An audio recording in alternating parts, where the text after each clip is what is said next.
Okay, we'll begin with the session. Um, Good morning and a warm welcome to all.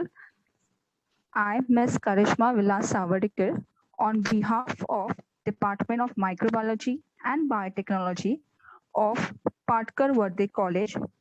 Warmly welcome you all for the intercollegiate webinar on strategy for development of immunodiagnostic kit. Before moving ahead, we'll understand the main agenda related to this particular webinar. Immunodiagnostic is a technique of detection by using the ability of antibody to bind to an antigen specifically. So this is a very powerful, sensitive, and specific technique to detect a wide range of target and application. A correct diagnosis is a key factor towards a better treatment of any particular disease. Advance in the field of immunodiagnostic has accelerated the treatment procedure. So scientists around the world are working constantly in developing more specific, more sensitive, and more cost-effective procedure of diagnosis. In today's webinar, we would like to cover some of the strategy of development of immunodiagnostic kit. I extend a warm welcome to our Chief Coordinator, Ms. Ruchita Dalvi. I also welcome our speaker for today's webinar, Dr. Sujata ma'am. Before moving ahead, I would like to introduce our speaker. Ma'am is an R&D manager in Molecular Biological Division in High Media Private Limited. Ma'am has done her postdoctorate from University of Texas, USA. Ma'am has PhD in Molecular Biology from Kolkata, MSc Biochemistry from Kalyani University, BSc Chemistry from University of Calcutta. It is honor to have you, ma'am, with us. Before we begin with the webinar, a few instructions to the participant. I request all the participants to be kindly patient if any technical problem arises during the lecture. We will try to resolve all the technical glitches. Kindly mute the audio and video for smooth conductance of the session. The question doubt, post in the chat box. It will be answered at the end of the session. Ma'am, I request you to begin the session. Over you to. Thank you. Thanks a lot, madam, for your kind words. Good morning, everyone. Let's begin. Let's now start today's talk. Like already, madam has explained why we are having this session, what is immunodiagnostic, and why we are having this in this pandemic, in the midst of this pandemic. I guess it's a really appreciable initiative from your college, because like this is the right time to have this kind of topic, to get aware, to be aware how things are going in the lab for the diagnostic purpose. Okay, let me share my screen.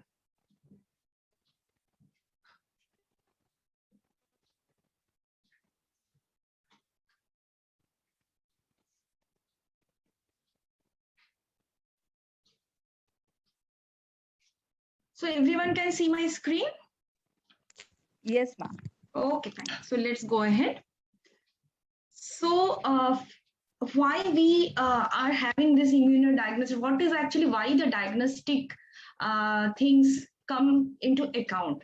Because we know, like everyday human like is dying, men are dying because of several kinds of viral infections.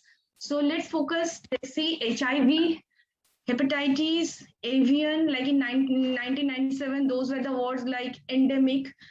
Then SARS-CoV in 2002-3, then H1N1, I think in 2009, Mumbai, Maharashtra, Pune, India's many parts were severely got infected. Ebola in 2014, mostly in Africa, then Zika in 2015. Now we all know, like the entire world knows this thing, what has happened since 2020, the pandemic SARS-CoV-2.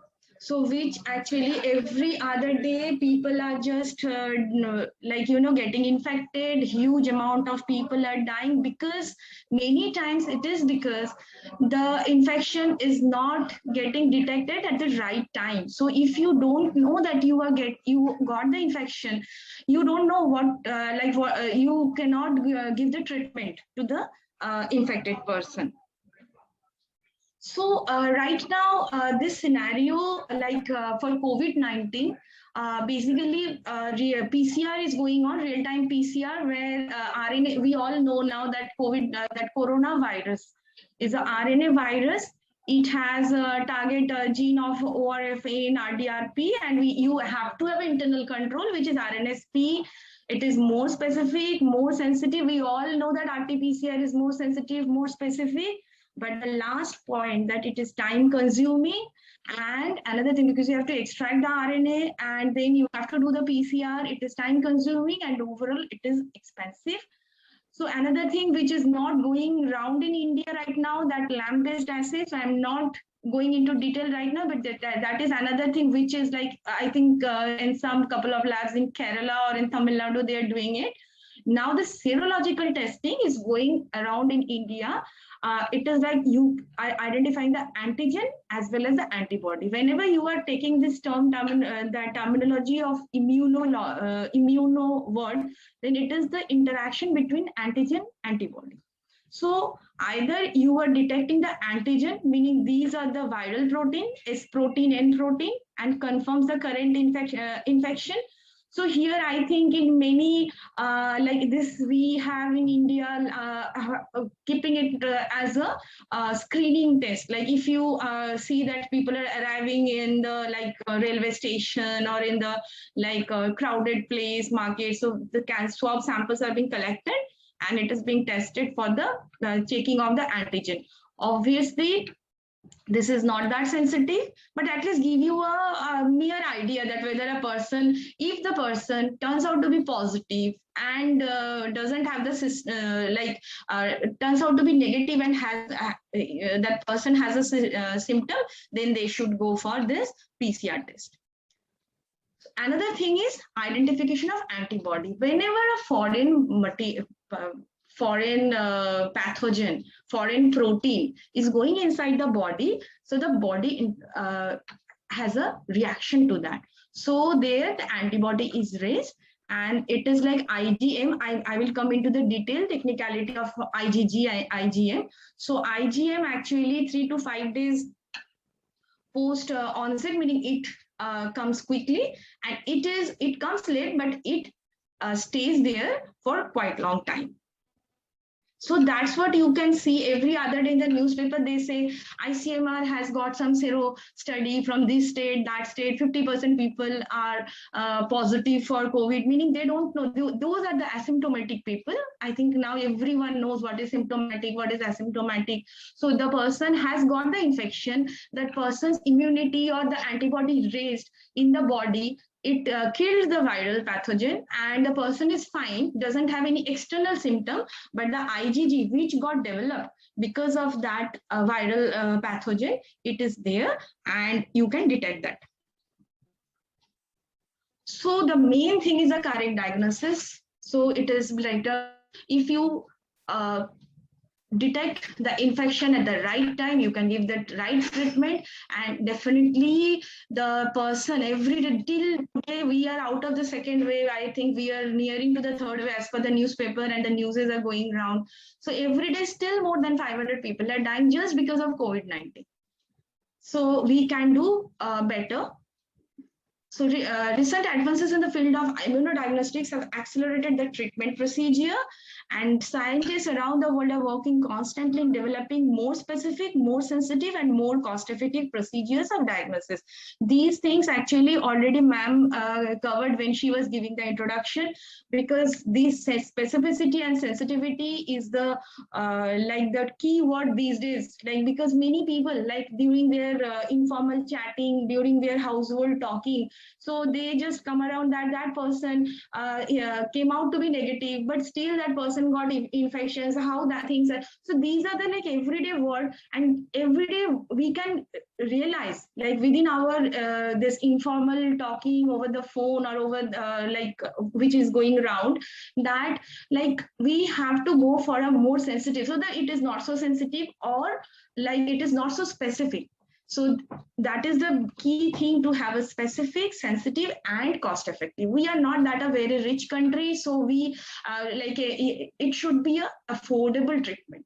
PCR obviously is the gold rule, is a for this detection, but you know it has to be affordable to all people. So many times this immunodiagnosis is a better option compared to PCR for the screening of patients.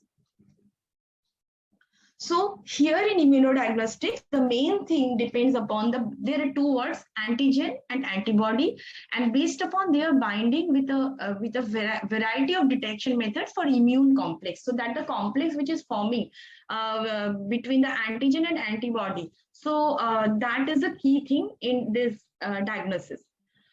It is useful in infectious diseases serology, for which tests are used to document antibody responses to certain pathogens.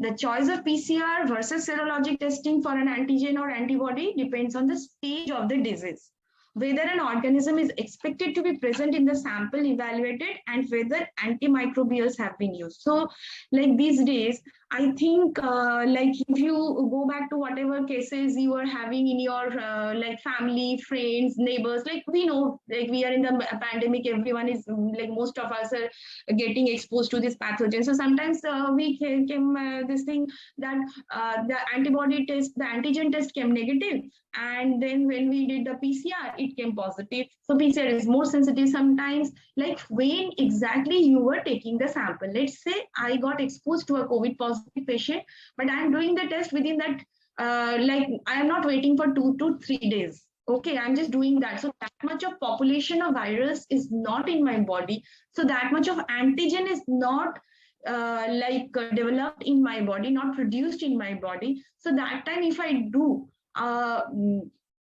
antigen test by like this immuno method, then it can be missed. But let's say I went to the, after developing the symptom, I am going there after 7 days. So already I have developed the symptom. So that time it came out to be positive, because already enough amount of antigen is there to for the detection by the specific antibody. Already I say talked about that, the variety of detection method. Now let's see. So let's say there are different types of antigens over here. This cartoon is showing that, like this is a type of antigen, this is another type of antigen, and antibody.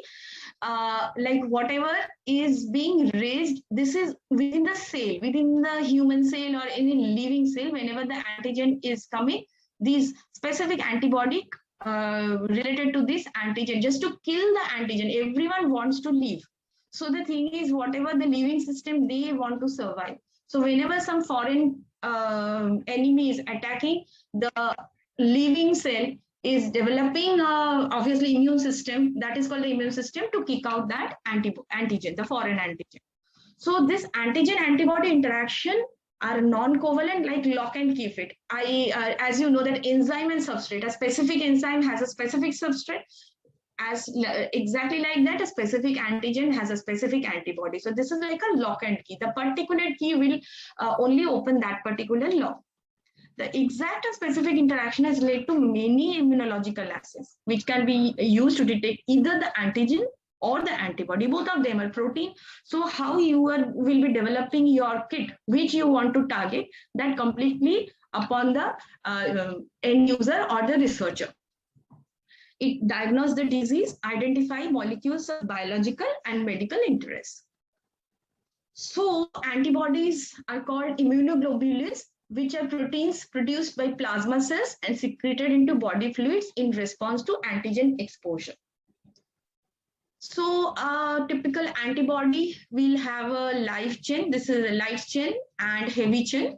And this is the antigen binding site. This is the variable site.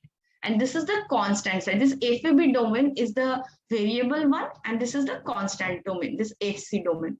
So this antibody binding domain, it will vary because obviously one specific antibody will bind to a specific antigen. Now, whether it will bind to a specific antigen, meaning how big is the antigen? And is there any specific site in the antigen to which the antibody is binding? So let's see. The variable region recognizes a small portion of the protein. That is called the epitope. This epitope terminology is very important when you are working in immunodiagnostic.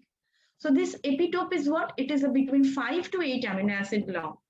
And the antigen itself, it is quite big. It can not, it may, bigger than this. So a typical antigen will have multiple epitopes.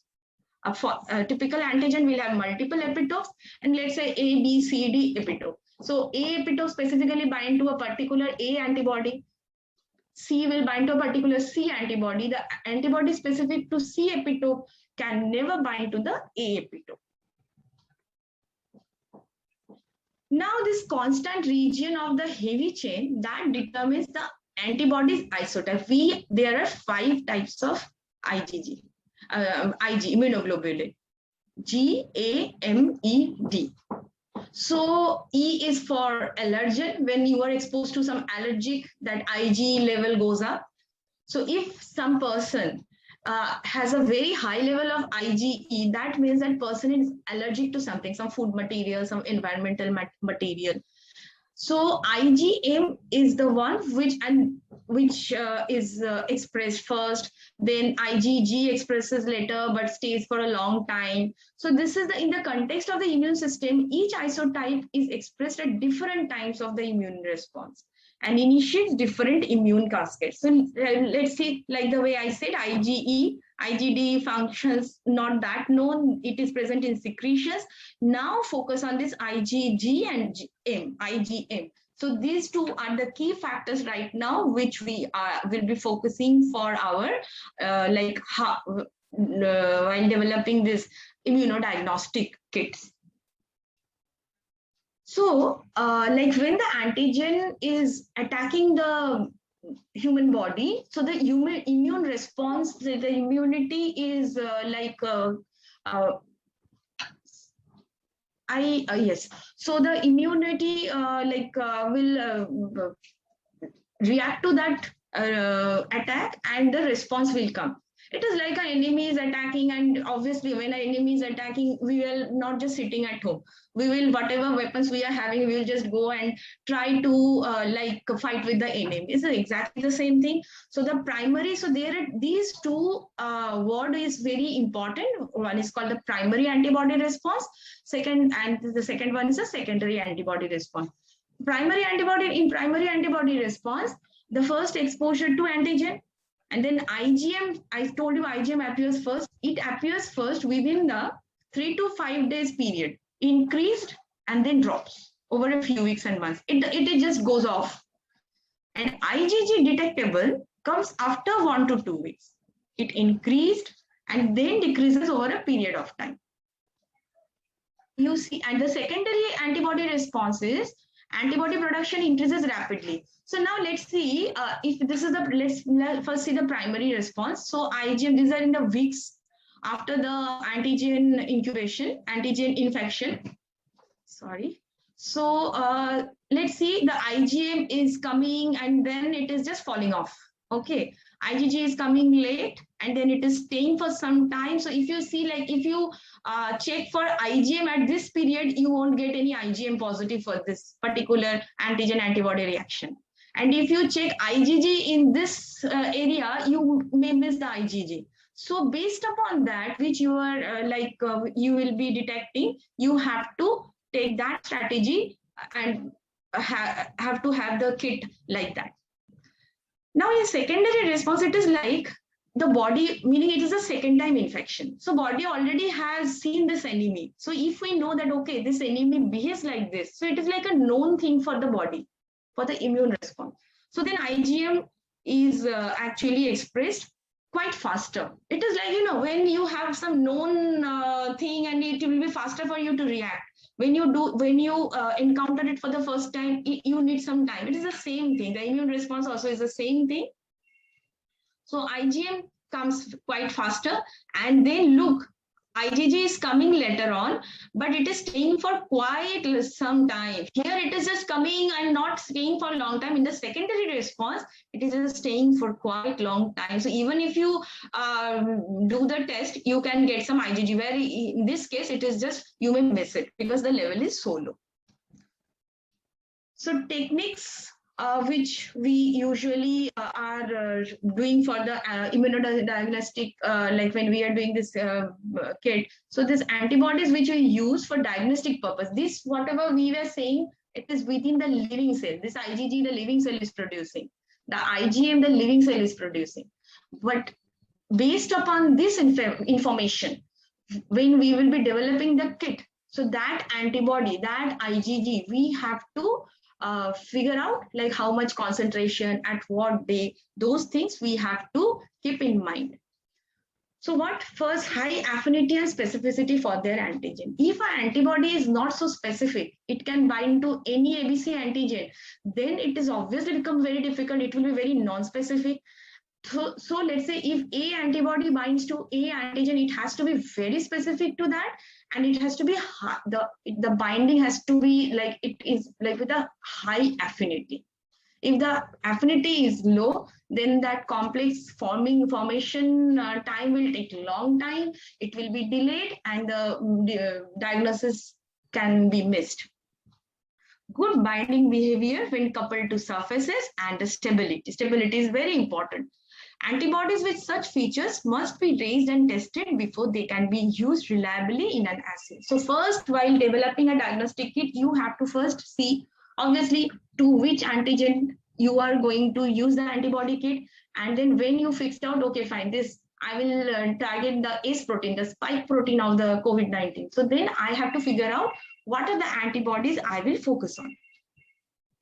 Instead of using the whole antibody molecule, it is possible to employ antibody constructs for diagnostic purpose.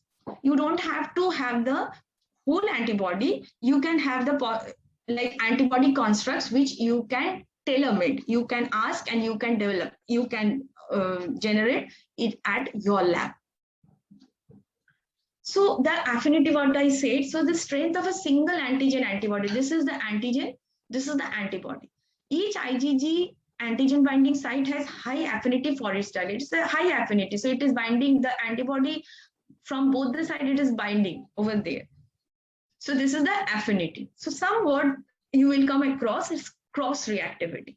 So cross reactivity, these things you have to keep in your mind while developing, because cross reactivity obviously is not an wanted thing, obviously not wanted while developing the kit. So cross reactivity, what happens? One antibody reacts with two different epitopes. So this is one epitope, this is another epitope. So if a same antibody is reacting to two different epitopes, you will have cross reactivity, and you will have a huge amount of background. So meaning like the basic primary antigen, here it is more specific, here it is not so. Already one is binding to two. So that is the reason when you will be measuring, you may here it will be like more of a specific thing, more of a sensitive thing. Here you may not have that. In the immune system, like when you are within the living system, the antibodies are produced by B cells. But there are actually many ways that antibodies can be produced for research purpose, some of which take advantage of natural immune system production. So now let's see, obviously you have to have your own antibody, commercial available antibody, but those antibodies are also getting manufactured at some laboratories, some like they are working in first in pilot scale, then in large scale. So what exactly they are doing while making the antibody? So they first, while making the antibody production, when during the production of antibody, you have to keep two things in your mind. So there is something called polyclonal antibody. I'm sure you know this terminology. So this is like chip to produce, means population of antibodies may bind to different areas of target molecule. You can see it is the same antigen, but so many antibodies are binding to this antigen and tolerant to small change. But the good thing is it is like not so expensive, and it is like, but you know, sometimes the specificity may be less because it is like so many antibodies are binding to the same antigen. So when it is like monoclonal antibody is like when you are purifying the polyclonal antibodies to monoclonal antibody, one particular antibody is only binding to one antigen. So this is obviously very expensive. So there is Hybrid-Rova technique, HAT assay, and so for making this monoclonal antibodies, it is single antibody species will only bind a single specific site and may recognize a particular protein form. So if this antigen changes the form, this antibody may miss that. Here that is not going to happen because even this antigen changes the form, there are so many antibodies it is recognizing. So the polyclonal antibody, like one of them will be enough to one may lose the binding affinity if this antigen changes its form, but other will still be there to recognize them. So I guess I already told about this, that in this immunodiagnostic method, you first have to decide whether you are going for an antibody detection or you are going for an antigen detection.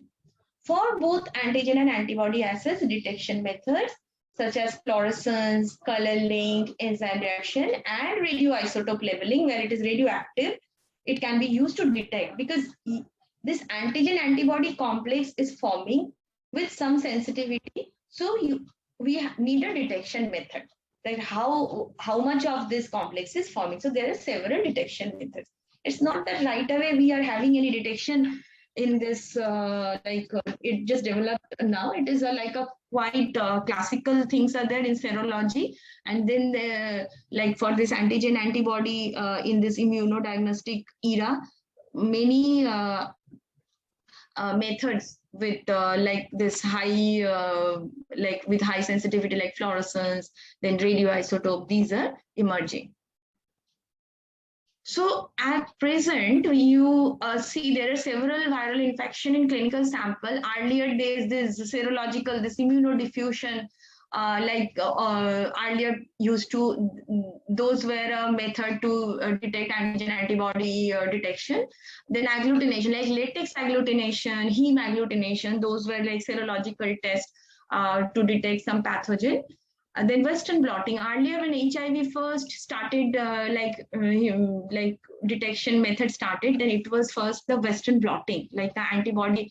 Like in Western blotting, what happens is the protein gets electrophoresed, and then it gets transferred to a membrane. So that membrane is being treated so that the protein antibody specific to that protein first binds. So here I should tell, I should now coin two terminology, primary antibody and secondary antibody. So primary antibody, which is directly binding to the protein, to the antigen, to the target, which you are like your objective to measure. So that is a primary antibody. Now the secondary antibody is the antibody which is binding to the primary antibody. So I'm just giving an example. Let's say I'm just taking a bacterial protein, let's say GST. So if you have a GST protein, and then you have to have an antibody against that GST. So that anti-GST antibody, which we are calling, that has to be raised in some animal. So, you know, animal houses are there where people raise the antibody. This I'm talking from research perspective. So there, let's say it can be rabbit, it can be guinea pig, it can be like goat, it can be mouse. So let's say you develop one primary antibody against that GST in a rabbit. How you are developing that? Because that GST is a bacterial protein. It is not supposed to be expressed in rabbit. It is not rabbit's own protein. It is not a homologous protein. So what if we, after purification, the antibody will be injected to the rabbit, and for that rabbit it is a antigen, so it is a foreign material, and the rabbit will have antibody raised against that antigen, against that GST. So you will have high amount of antibody in its blood. So after 2 weeks, like the way I measured, I mentioned, after 2 weeks, after 3 weeks, and if you can have a secondary infection, so you can take the blood from the rabbit, and then you can purify that to get that antibody. So here you just notice one thing, like when you are raising this antibody in this rabbit, in another animal, that time you have to wait for some time, and then when you are taking the blood, then you, meaning that in the blood the antibody will be there, so you will take it out, and then you can get the antibody against that particular GST protein, which was the antigen. Now you tell me, this will be a monoclonal antibody or a polyclonal antibody? Obviously it will be a polyclonal antibody, because in polyclonal, whatever in the immune system, whatever we are developing for against a foreign antigen, nothing is getting purified. So that is a polyclonal antibody. So now after that, you will use this antibody against that GST. So now you need this is then becomes the primary antibody. So now what is a secondary antibody? The secondary antibody is the one which binds to the primary antibody. So another antibody has to be developed in some other animal, not in the same animal. So you raise the secondary antibody in goat. You cannot raise in the rabbit itself, because then the cross reactivity will come. So the secondary antibody is being developed in goat against rabbit. So now you put that rabbit antigen and then you inject it into the goat. So then the goat will develop the secondary, the antibody, the polyclonal antibody against the rabbit, and that you can use as a secondary antibody. So this is like primary antibody. Just keep two things in mind. Primary antibody binds to the protein, the antigen directly. Secondary antibody binds to the primary antibody. So now let's get back to HIV. That was Western blotting. Actually, was a quite older method when HIV was first detected, and then enzyme-linked immunosorbent assay, which we called ELISA.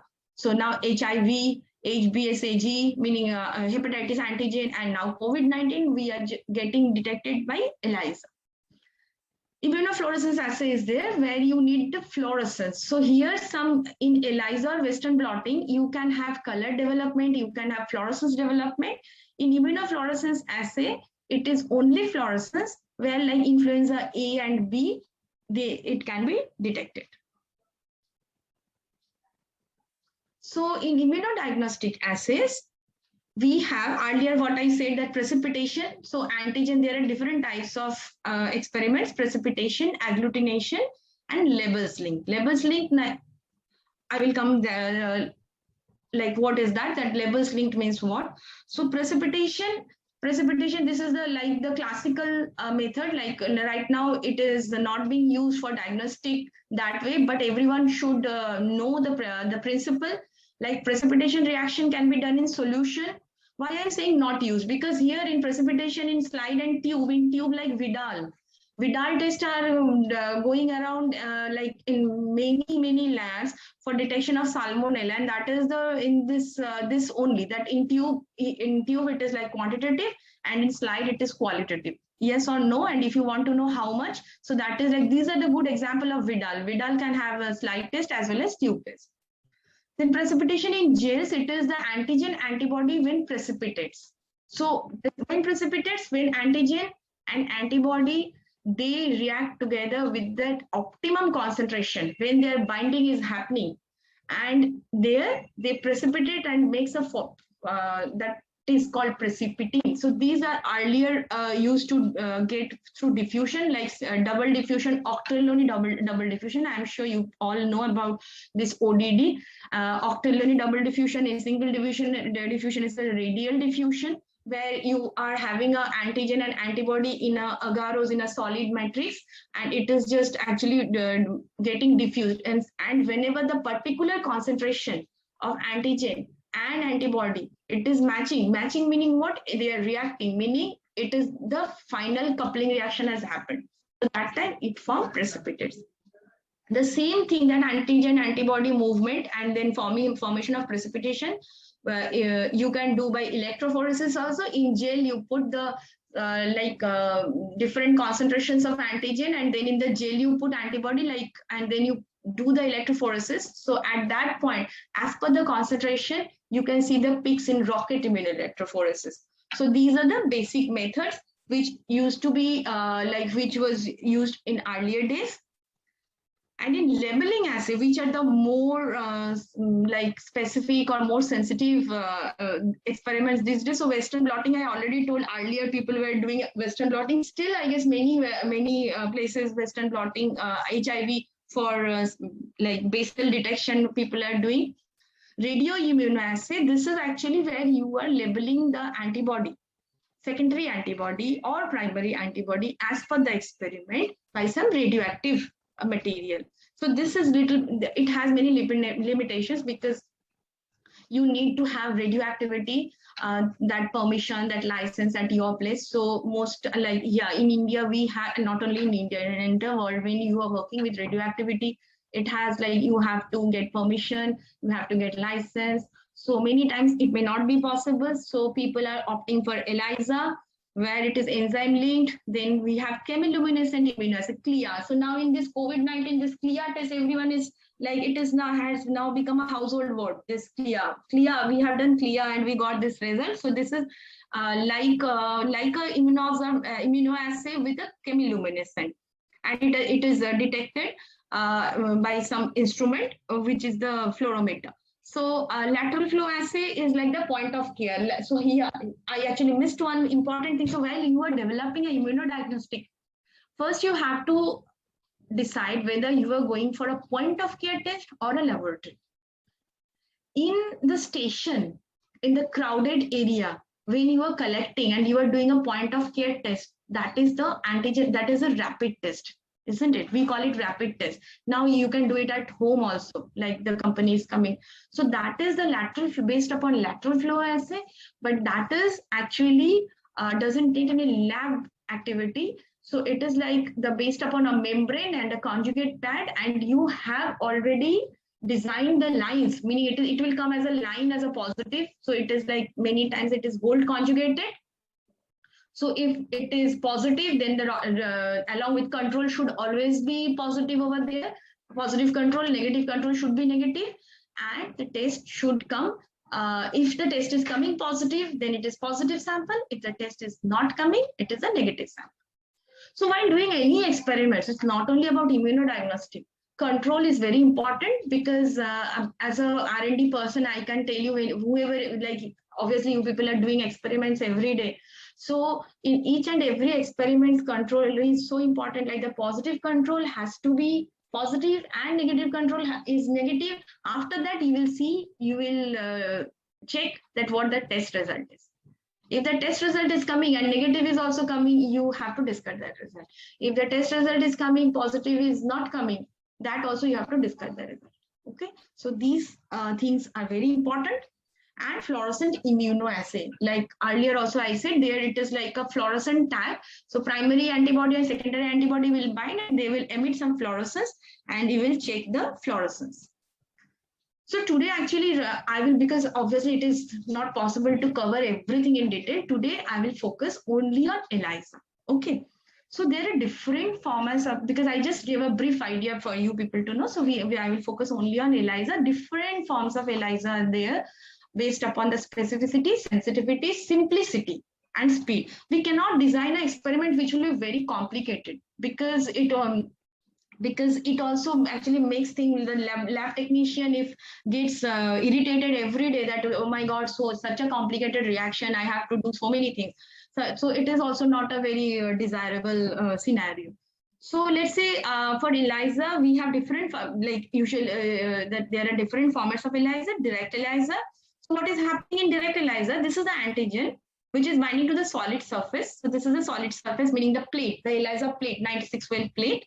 And then the primary antibody, I told you primary antibody directly binds to the antigen, but there is no secondary antibody. So the primary antibody itself is labeled with something. This something is what? I will come to that. It is some labeled enzyme or label conjugate. So which upon reaction with substrate gives some color or fluorescence as per the substrate, and these things are as per the substrate and the conjugate, it will be most of the time it is color. I'm just taking now color. I am not talking about fluorescence. So let's say some color will develop and you can monitor that color.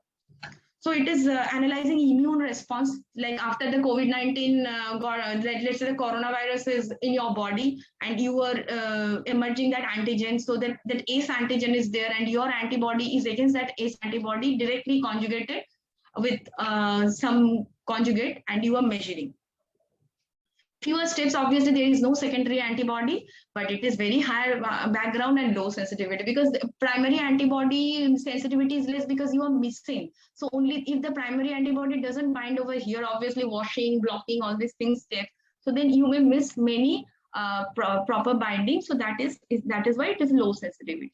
The second one, which is right now is very popular, whatever is going on, is the indirect ELISA. What is indirect ELISA? It is the ELISA plate. Here the antigen is binding. It is the primary antibody which is binding. Then it is a secondary antibody, which already I explained that secondary antibody will bind to the primary antibody, and the secondary antibody is labeled. And the substrate will react with this label and develop some color. So this secondary antibody, it can determine the total antibody concentration, meaning positive, negative, as well as a concentration also, meaning it can be qualitative or it can be quantitative. It is highly sensitive, flexible, cross-flexible, meaning you can have, like, let's say the antibodies which you are using, you can use, let's say this is human antibody, so it doesn't have to be, it can be rabbit, it can be raised in rabbit, it can be raised in the secondary antibody I'm talking about, it can be raised in mouse. Based upon your reaction, you will decide. So that flexibility is there, cross-reactivity is there, and it is longer procedure. Why longer? Because you have to incubate with primary antibody, then with secondary antibody. Obviously, compared to this, it is more time consuming. Now, this is sandwich ELISA. In sandwich ELISA, look, the antigen is not binding to the ELISA plate. This is like a two antibodies. That's why it is called sandwich. The antigen is sandwiched between two antibodies. And so it's like a maker, meaning it is like a couple. And then this secondary is binding, and the same thing, substrate is reacting and giving the color. So a complex sample, when it is like a very much complicated antigen, you have to detect, that time sandwich ELISA is preferred. High sensitivity specificity, but difficult for optimization, because this deciding this factor, this pair, the concentration of this pair, it's really very difficult. Then competitive ELISA. In competitive ELISA, what is happening? You can see in the ELISA plate, there is one antigen, and this is the antibody, but this antibody is binding to this antigen also. Okay, so the amount of antibody you are giving, so it is like some is binding to this antigen, and only, meaning, let's say if you are giving here, only 50% is binding here and 50% is binding there, and this is also labeled. So you are missing the color also, meaning missing the intensity of color, because this substrate is only binding over here and giving the color. Even if this substrate binds over here, it will not give color because it is not bound to the ELISA plate. So this is a single epitope detection. Let's say if this is the antigen, if we see that this is the antigen specific, two antigens are same, and only this antibody binds to only this epitope, then only you will get the color. And no, only thing is, those sample processing is not required. You can, whatever the antigen form is, you can start the experiment. High background is there, and cross reactivity. So things to consider while developing a ELISA based technique. So what do you need to detect? If a large protein like a cytokine, then a sandwich ELISA, because it is like a, meaning a coupled antibody is there. So if it is a complicated protein, it's better to go for sandwich ELISA. But if it is a small molecule, then it is better to and it's a small molecule, then it's a competitive ELISA, because it's only the epitope it will be binding. What reagents are available for your antigen? And this is very important, because like whatever in antigen and antibody you are getting, if one antibody is available for an antigen of interest, then a direct or competitive ELISA can be applied.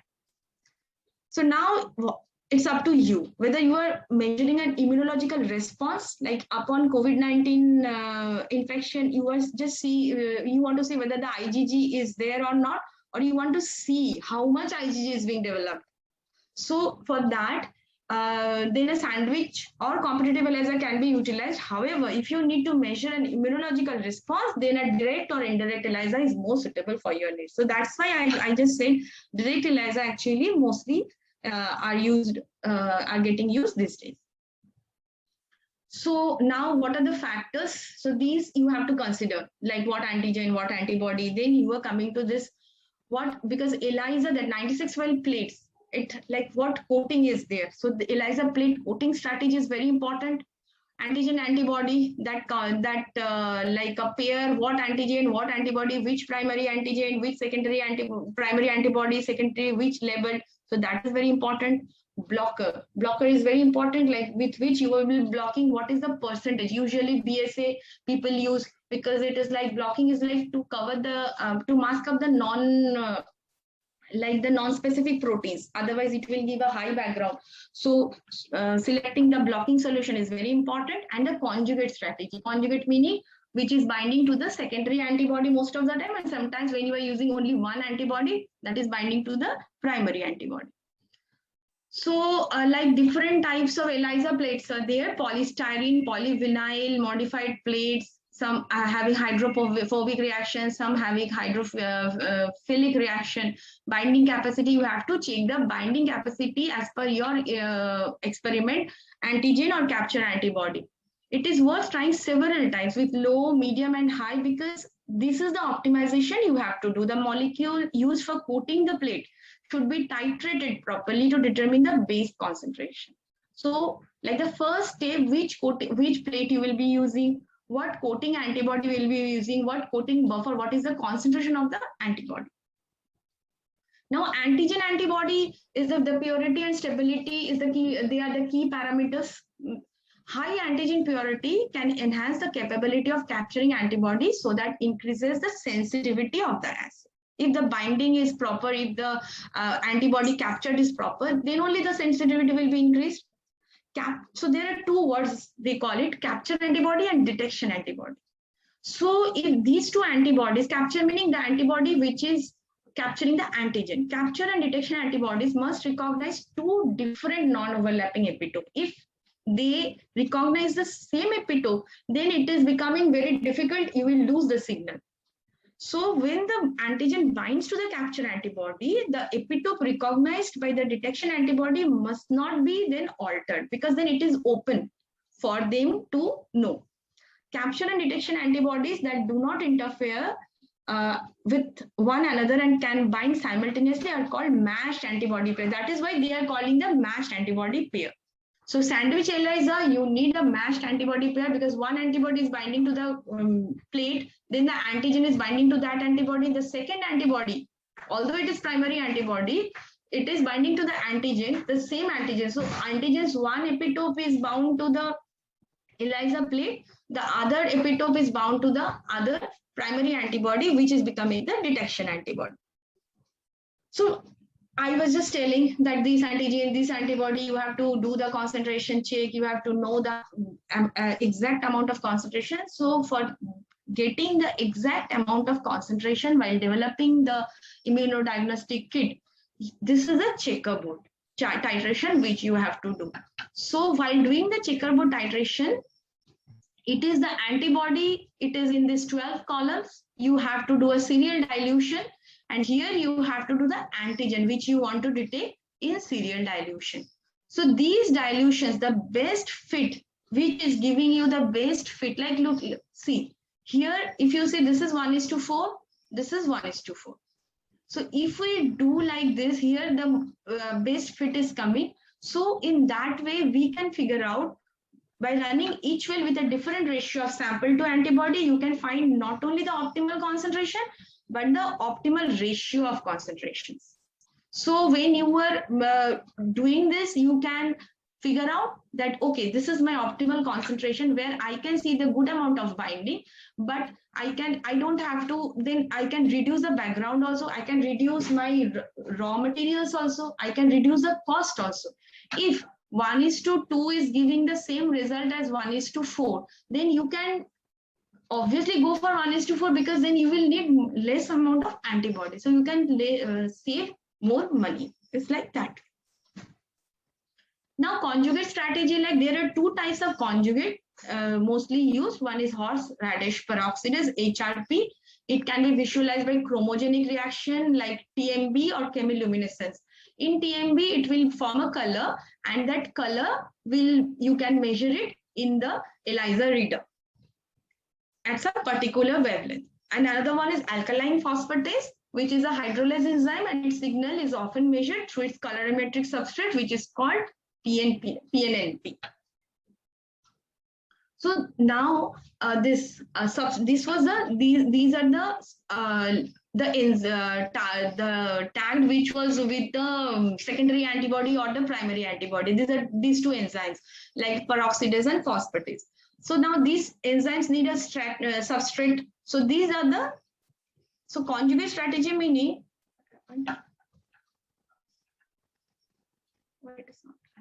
yes. So enzyme, those two are the enzymes. For reaction, the enzyme needs a substrate.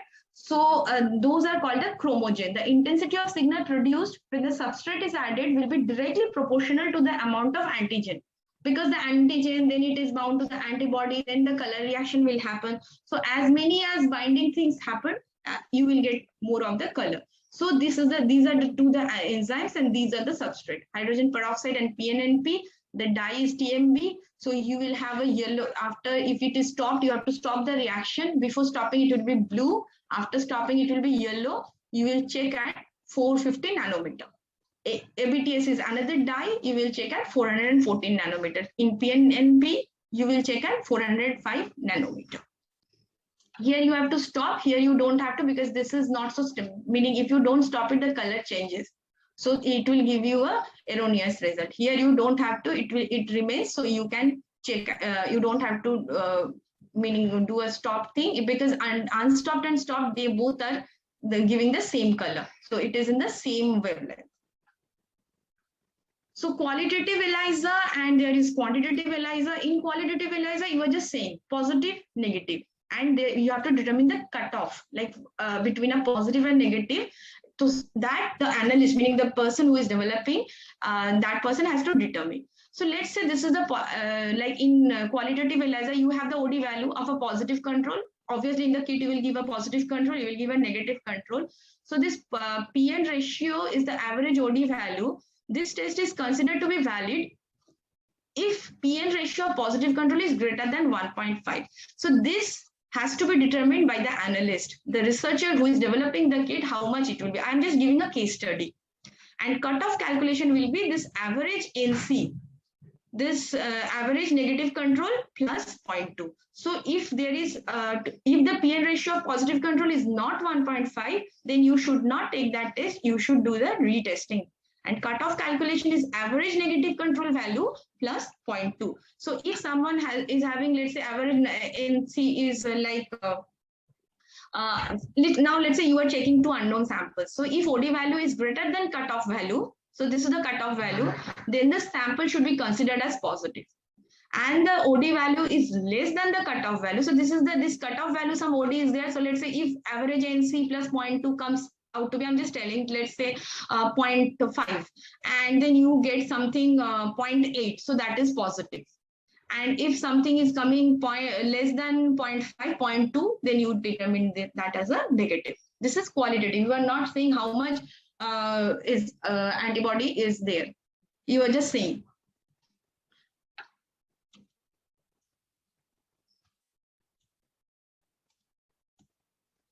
Oh, just.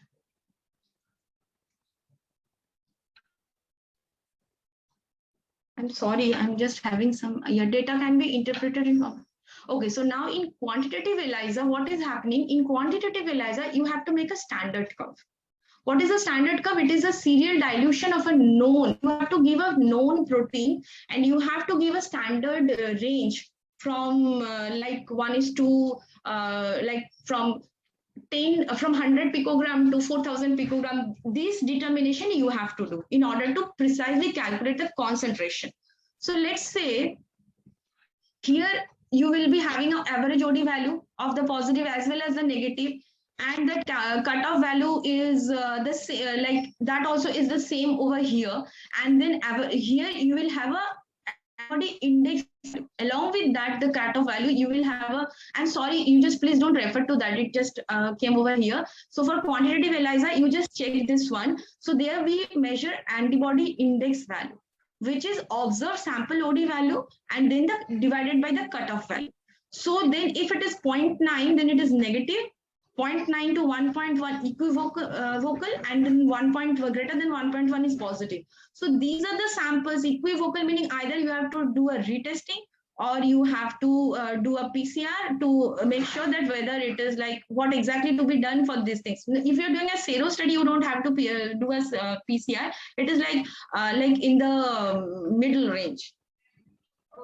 So I will just now have this thing like, let's say we are developing a kit. So we have 3 trial lots. This is a case study. Okay, so this is the standard protein. And we have this, I told you for the standard curve, we have given 0 to 4000 picogram per ml concentration. So in this first lot, when we were doing the trial, we have washing, we have detection, we are using this HRP conjugate, and then we are doing the TMB substrate, and then we are checking it. Okay, this trial lot.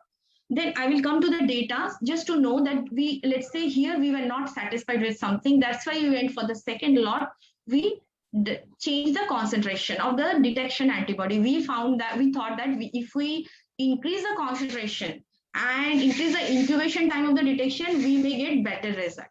That also didn't fit some criteria. I will come to the next slide. And here we again went back to this and this. So we dilute, because the thing is here we were having more antibody. Then we thought that, okay, fine, let's say the time we will keep the same. Now we will decrease the antibody so that it will, we can, meaning the, in like as per this condition, we are having this and it satisfied whatever we were looking for. Let's see how does it. So for while satisfaction, I was telling that it was not satisfied. It was not as per our requirement. So there we were looking for R square. So when you were going for a quantitative ELISA, you have to have a standard curve and you have to know the R square value of that standard curve. So every experiment in quantitative ELISA, R square value, if not fits, if it is not close to 1, then you cannot take that experiment. You cannot quantitate anything from there. This R square value comes directly from the software which you are using, either Citation or ELISA Reader, whatever you are using, you can get it. So let's say I showed you the trial one. So R square value is way below 0.0998. It doesn't look also like that, the sigmoidal curve. Then we went for the trial 2. Okay, R square value increased to 0.4, but obviously it is not fitting our this thing. It cannot be passed. Then we went for trial 3. So we went to this antibody concentration, and when we went to this incubation time, R square is 0.97, almost near to 1, and we are getting a good sigmoidal curve also. So that means that's why we fixed to that procedure, that antibody concentration. So these are the things which you have to keep in mind. I am just not getting into this detail because we all know we have to get proper reagents. The instruments which we are using has to be properly calibrated. It has to be proof, meaning the thing is optimized. The assay optimization, validation has to be done. The robustness of the kit, meaning day-to-day effect, meaning then person to person, because whenever you are developing some kit for COVID-19, it has been mandatory by ICMR. You have to give it to ICMR side. Along with, you have to have the for the manufacturing license from the drug controller. You need person to person variation. You need machine to machine, day-to-day stability, meaning these will make your kit very robust. That is very important factor. So I guess now I'm done with the technical part of how to develop immunodiagnostic kit. I will just brief just in 1 minute what HiMedia is. I'm sure everyone knows the legacy of HiMedia. So HiMedia is like top 3 microbiology company. You see, this is the microbiological media where along with Oxide BD, HiMedia's name is there. We have 8 manufacturing locations. We are exporting to so many countries, and it has like validated and approved supplier for this international brands. And I am very happy to share this with you that for our quality, we got twice the National Quality Award. We have the stringent quality management system, and HiMedia came into this May version of India Forbes. Our CEO, Dr. G.M. Varki, who is the visionary who founded HiMedia. So, and We have so many segments in high media, microbiology, which started with then plant tissue culture, chemicals, and then molecular biology also started 14, 15 years back. And under High Genome MB brand, we are having molecular biology range of products. And like we have teaching kits also, because for last 1.5 years, all the colleges, I don't know, because of this online classes, the hands-on experiments are not going on. So we have this teaching kit manual, we have microbiology, molecular biology, immunology. So whatever I was telling, so let's say in a graduate student, BSc student, just to get a hands-on experience, like how these immunology experiments, there we have kits, like for radial, for teaching kits, it's all like self-sufficient kits, because if you get them, I don't know when the time will permit to open the colleges for their experiments. So that like before that, before 2020, we were supplying everywhere to all the colleges, so that the students will do these hands-on experiments. This is the ODD, octolony double diffusion. These are all our in-house data. Antigen antibody titration, I told you about rocket electrophoresis. So you will have varying amount of antigen concentrations and antibody in the gel. So upon seeing the height of the peak, you will know. So here the concentration is more. Here the concentration is less, and here the concentration is more. So that's why it is going so far to get precipitated, and here only this much is enough to get precipitated. Then agglutination based ELISA we are having, just to get an idea. We have antigen capture, just to know we were supplying antigen antibody. The student will understand that how the data looks like. Western blotting we are having. Then thanks a lot for your time, and if any questions, I will be very happy to take the questions. Good afternoon, all of you. Ma'am, it was very beautiful session, I must say. And thank you so much, ma'am, for sharing us with this entire information about the immunodiagnostics kits and its construction process. So, ma'am, with your permission, shall we proceed ahead with the question answer session? Sure. Please go ahead. Okay. So I would like to request our all participants, please type your questions, or you can unmute yourself and you can ask the questions with regarded to the topic of our webinar. Yes, participants.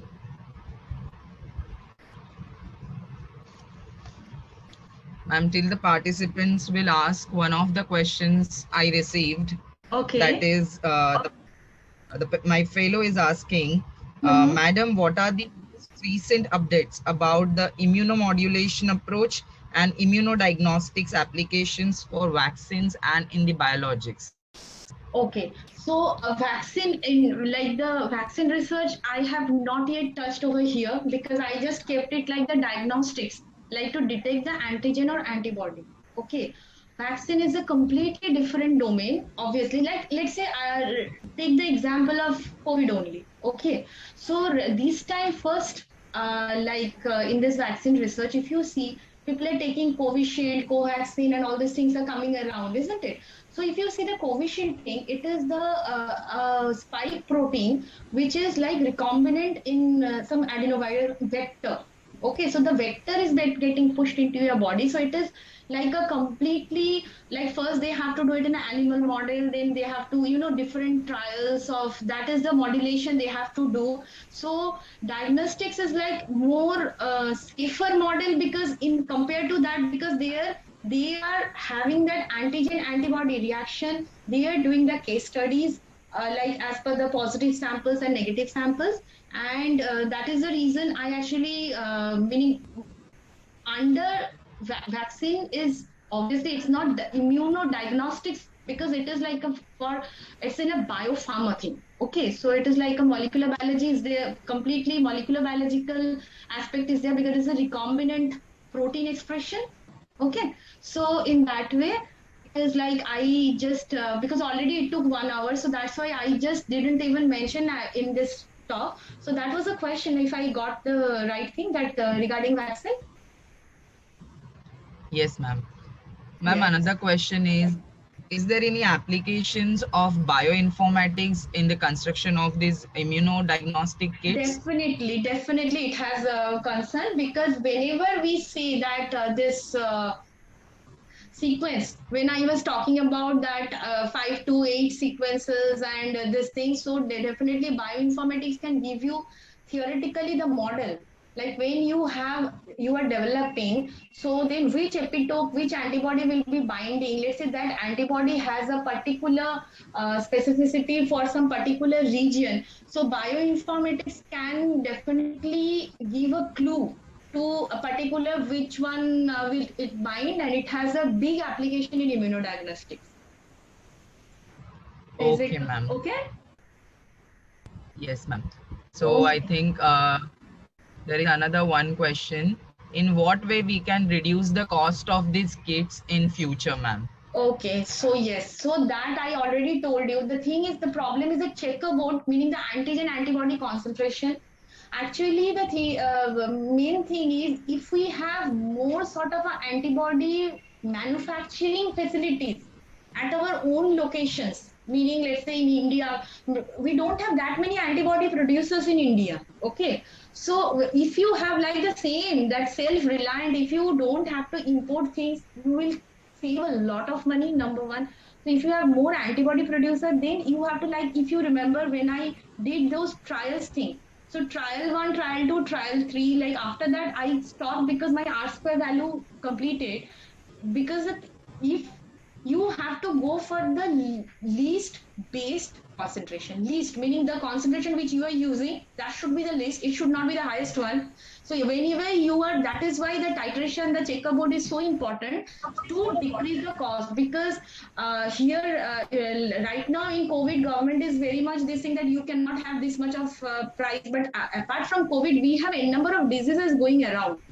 Like it's like for that also, whenever you go for a immunodiagnostic to a laboratory, it is quite expensive. So to reduce the cost, and another thing which we have to monitor, like keep a note over here, all these are cold chain. Okay, so maintaining that logistics also, because if you supply, let's say, a remote location in India somewhere which is very hot, let's say Rajasthan in summer, like in desert which is like goes up to 50-degree, you have to actually bear the cost of that transport also. That in this because that is true for any, like in PCR kit also, it's a huge amount of transport cost along with primer probe. Here it is antigen antibody, but the cold chain is like maintained. So these things you have to check. Like if you have a stable antigen antibody, if you can figure out over the time period with R&D that okay fine, this antigen antibody is like stable at room temp at like that temperature for at least 5 days. So these are the things you can consider while developing for decreasing the cost of the kit, because everything adds up, isn't it?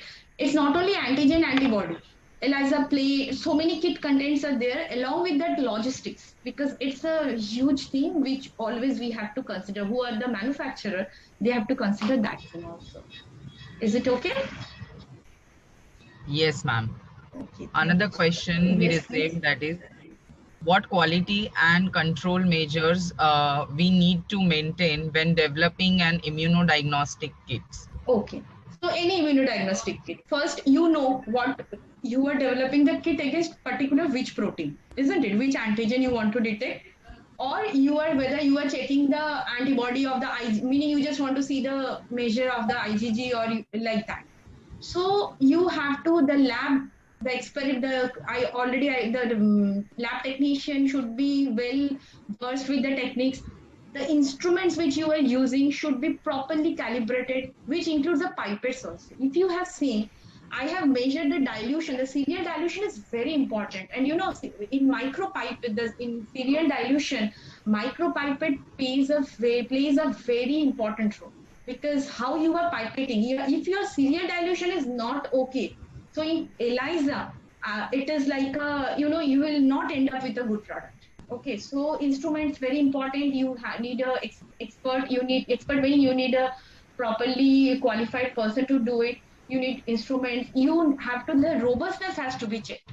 which I am telling you repeatedly, it has to be validated through from some with huge amount of patient sample, with clinical sample, because you know what happens in the lab, you cannot get so many patient samples, isn't it? Like when you are developing, okay, you cannot actually.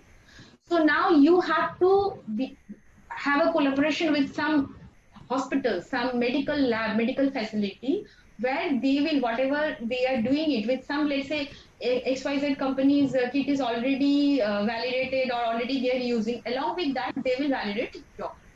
So these things you have to consider while developing the kit. And while starting, first which plate you are using, high, low binding, medium binding, high binding, blocking solution, then how long you are incubating, like trial and error you have to go just to get a best fit standard curve. Okay. Yes, ma'am. Another question is, what is the R2 value and what does it depends on? Okay, so R2 value is a statistical calculation. Actually, it comes from it is like a regression model from like that statistics, they get the curve. So it proves that if your R2 value is like 1, it is closer to 1. Why it is staying like that? Because you are having a standard curve. You are having a standard dilutions of product. So let's say it is 10, 10, then 100, then 1000, then 2000, then 4000. So in as based upon that, your R2 value as per it has a software. So obviously you will be checking it in a ELISA reader, that whatever the quantity, whatever how much reaction has taken place. So earlier days, whatever the graph was there. In fact, in students, like when students are doing, we don't go for R2 value and because let's say they will get a standard curve like the not in the proper way which it should be. Okay, so that means something is wrong. Even if the standardized protocol, even with the standardized protocol, it is not getting the exact the meaning the R2 value is not close to 1. So the shape is not coming to a sigmoidal.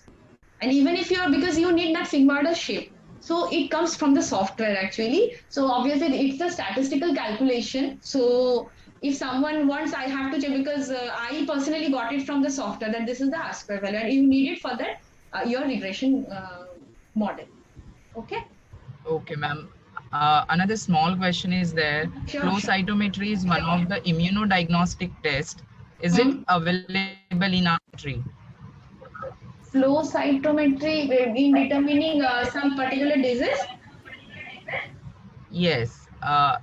Is it available in our country? That technique is available in our country, means instrumentation No, and all. flow cytometer is available, but in diagnostic, I am not very sure. This is a good question. I have to check.